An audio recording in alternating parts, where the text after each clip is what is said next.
Imagine a witch. Go on, I dare you. You probably pictured a figure cloaked in black, a pointy hat perched atop their head, right?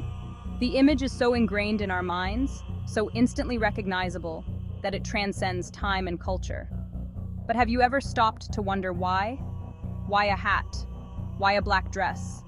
Why a black cat as a familiar? Why does this image send shivers down our spines while simultaneously drawing us in? The witch, as a figure of myth and folklore, has haunted our collective imagination for centuries. Her iconic look, a bizarre yet alluring blend of the ordinary and the outlandish, has evolved over time, shaped by fear, superstition, and a touch of societal anxieties. This essay, dear viewer, takes you on a journey through the history of the witch's iconic features, unearthing the stories behind the pointy hat, the black cat, and everything in between. Prepare to be both spooked and enlightened. This is not a history lesson, not really. Consider it more of a meandering stroll through the graveyard of human belief, stopping to examine the headstones of forgotten fears and whispered tales. We will uncover the roots of these iconic symbols, tracing them back to whispers in the dark, ancient rituals, and the ever-present human fascination with the unknown. We will delve into the origins of the witch's peculiar attire, the meaning behind their unusual companions, and the secrets hidden within their bubbling cauldrons. By the end of this journey, you might just find yourself looking at the witch in a whole new light, or perhaps you will simply find yourself checking under the bed for stray black cats. Either way, let the exploration begin. Let's start at the top, shall we?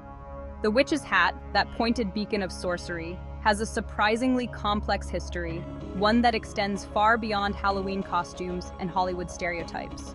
Contrary to popular belief, the pointy hat was not always associated with witchcraft. Its origins can be traced back to ancient times, with some historians pointing to the Phrygian cap, a soft, conical hat worn in ancient Anatolia. This hat, a symbol of freedom and rebellion, was later adopted by Roman freed slaves, signifying their newfound liberty. Fast forward to the Middle Ages, and we find the hennin, a tall, conical hat favored by fashionable ladies of the court. The hennin, often elaborately decorated with veils and jewels, was seen as a symbol of status and wealth. So, how did the symbol of freedom and fashion evolve into a marker of wickedness and dark magic? The answer lies in the cauldron of fear and prejudice that began to simmer in Europe during the early modern period. As witch hunts gained momentum, fueled by societal anxieties and religious fanaticism, the pointy hat underwent a sinister transformation. Accused witches, often marginalized women who did not conform to societal norms, were depicted in illustrations and pamphlets wearing tall, pointed hats. This deliberate association between the hat and witchcraft helped solidify the image of the witch as a dangerous outsider, someone to be feared and shunned.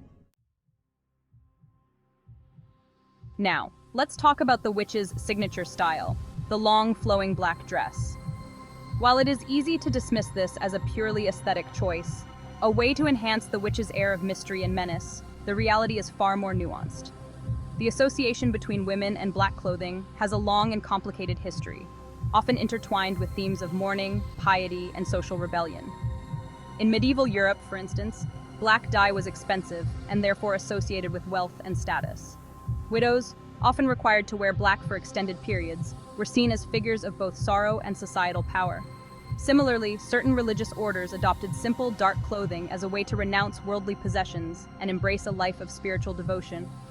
This association between black clothing and the rejection of societal norms likely played a role in the witch's sartorial choices. Furthermore, many scholars believe that the witch's black dress might have roots in ancient pagan rituals. In these rituals, often performed at night, participants would sometimes wear dark clothing to symbolize death and rebirth, or to blend in with the darkness, allowing them to commune with the spirit world. Over time, as the image of the witch solidified in the public imagination, the black dress became a powerful symbol of her otherness, her separation from the norms of society. It represented her rebellion against patriarchal structures, her embrace of forbidden knowledge, and her connection to the hidden forces of nature. The face of magic, noses, warts, and the mark of the other. Let's be honest, the stereotypical witch isn't exactly known for her conventional beauty. From the prominent, hooked nose to the unsightly warts, Her face is often depicted as a canvas for the grotesque. But why? Why saddle these women with exaggerated features that seem designed to elicit disgust and fear? The answer, like many things related to the witch, lies in a potent mixture of superstition, societal anxieties, and fear of unconventional women.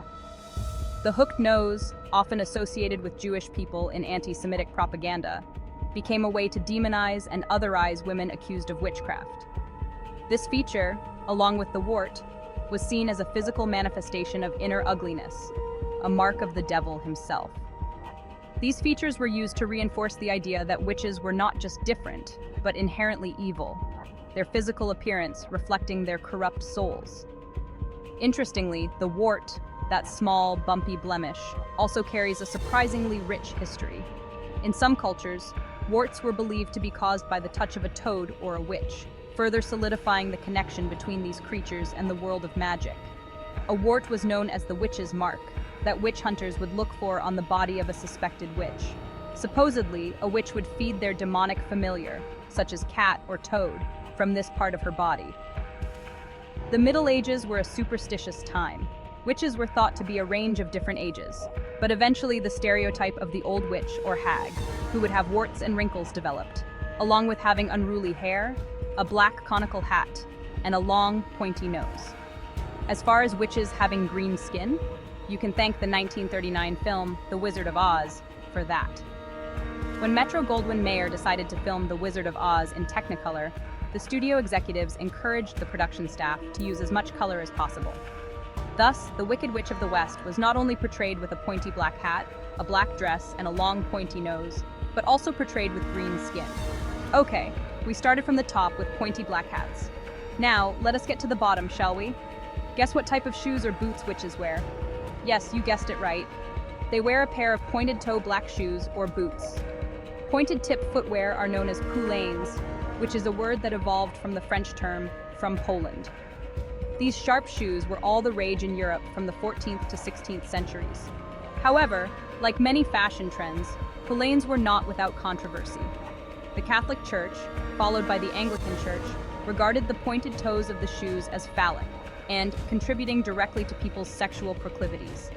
The Church also nicknamed the footwear Satan's Claws, bubble bubble. Wait a minute, that was the wrong line. Let me try this again. Double, double, toil and trouble, fire burn, and cauldron bubble. Those famous lines in Shakespeare's Macbeth play popularized the association of witches with cauldrons. Strange, considering that cauldrons were common cooking pots during the Renaissance. Familiar spirits, the curious case of the black cat. No witch is complete without her trusty familiar, and no familiar is more iconic than the black cat. This sleek, nocturnal creature has been intrinsically linked to witchcraft for centuries, its image conjuring up images of bubbling cauldrons and whispered incantations.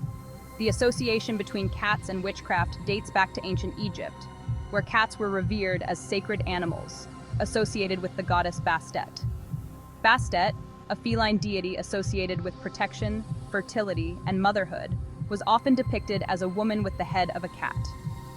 Cats were so highly regarded in ancient Egypt that harming one was considered a serious crime. This reverence for cats, however, began to shift during the Middle Ages in Europe.